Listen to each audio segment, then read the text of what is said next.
Aquesta crisi al laboratori ens hem hagut de reorganitzar, d'entrada reorganitzar les persones, reorganitzar els equips, hem reforçat els equips de Blanes, on hi ha hagut molta més feina, hem fet diferents equips per evitar contagis entre ells.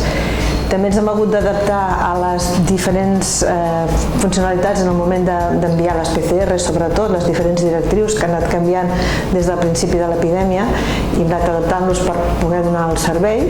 I també hem hagut de gestionar un problema que hem tingut als laboratoris, que és el subministrament de reactius. I hem hagut d'anar intentant adaptar-nos per poder anar donant servei cada vegada a les necessitats dels clínics.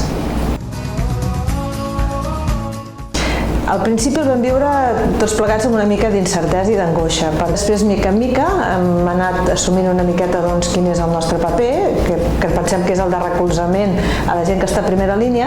Jo penso que en aquest moment l'equip estem tots donant el màxim per poder recolzar al màxim la gent que està a primera línia i poder donar les analítiques i els resultats en el moment que ho necessiten.